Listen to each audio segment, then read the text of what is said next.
Hello बच्चों, चलिए इस प्रश्न को देखते हैं। ड्यूटेरियम 1H2 के नाभिक में न्यूक्लियोनों के प्रकार एवं संख्या होगी। विकल्प ए दिया है 2 प्रोटॉन, विकल्प बी दिया है हमें यहाँ पर 2 न्यूट्रॉन, विकल्प सी दिया है 1 प्रोटॉन वो 1 न्यूट्रॉन, और विकल्प डी हमें यहाँ पर दिया गया है बच्चों 1 प्रोटॉन वो 1 इलेक्ट्रॉन। यहाँ पर हमें ये 4 विकल्प दिए गए हैं और हमसे क्या पूछा गया है कि बच्चों जो ड्यूटेरियम होता है जो 1H2 है उसके नाभिक में हमें न्यूक्लियनों अर्थात हमें प्रोटॉन व न्यूट्रॉन के बारे में जानकारी यहाँ पर देनी है। तो चलिए बच्चों सर्वप्रथम हम क्या देखते हैं, मुख्य अवधारणा। तो बच्चों इसमें हम क्या देखते हैं कि 1H2 हमारे पास लिखा हुआ है, इसका मतलब क्या है सबसे पहले हम ये समझते हैं। तो हमारे पास बच्चों ड्यूटेरियम होता है 1H2। तो बच्चों हमारे पास जो कोई भी परमाणु होता है उसको हम इस प्रकार से दर्शा सकते हैं। जे किसी भी परमाणु को दर्शाने के लिए बच्चों हम क्या करते हैं, उसके परमाणु क्रमांक की सहायता से उसको दर्शाते हैं। तो हम इस तरह से उसको दर्शा सकते हैं जेड। तो हमारे पास एक्स ये कोई परमाणु है, जेड और ए से इसको हम प्रदर्शित करते हैं बच्चों।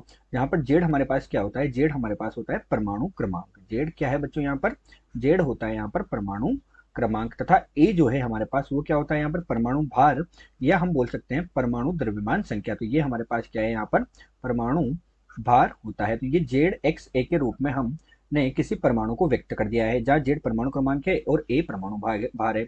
अब जो ये होता है इसमें हमारे पास जो प्रोटॉन की संख्या होती है, तो प्रोटॉन की संख्या बच्चों किसके बराबर होती है, तो प्रोटॉन की संख्या जो होती है वो हमारे पास जो परमाणु क्रमांक होता है जेड उसके बराबर होती है।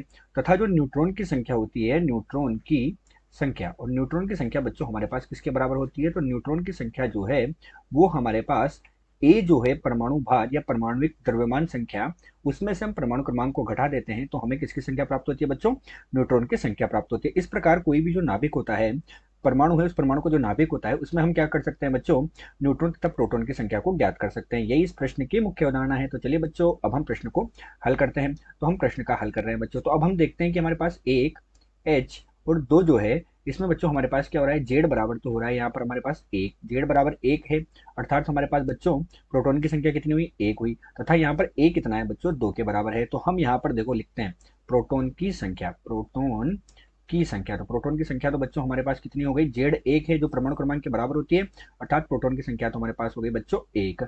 इसी के साथ बच्चों जो प्रोटॉन की संख्या होती है और इलेक्ट्रॉन की संख्या होती है वो बराबर होती है। तो जो प्रोटॉन की संख्या है वही हमारे पास क्या होगी बच्चों, इलेक्ट्रॉन की संख्या होगी।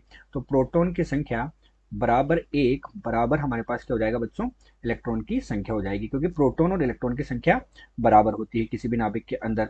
ठीक है बच्चों, तो अब इसके बाद हमारे पास न्यूट्रॉन की संख्या हम निकालेंगे। तो न्यूट्रॉन की संख्या कितनी होगी, तो न्यूट्रॉन की संख्या, अब न्यूट्रॉन की संख्या हम देखेंगे तो न्यूट्रॉन की संख्या हमारे पास होगी, ए में से हमें जेड को घटाना है, ए में से जेड को घटाना है अर्थात 2 में से 1 को घटाना है अर्थात 1 होगा। अर्थात हमारे पास प्रोटॉन न्यूट्रॉन व इलेक्ट्रॉन तीनों की संख्या कितनी प्राप्त हुई, 1 प्राप्त हुई। अर्थात दिया गया जो प्रश्न है, इस दिए गए प्रश्न में हमारे पास विकल्प सी 1 प्रोटॉन व 1 न्यूट्रॉन और विकल्प डी 1 प्रोटॉन व 1 इलेक्ट्रॉन दोनों सही है। आशा करते हैं दिया हुआ प्रश्न आपको समझ आया होगा। धन्यवाद।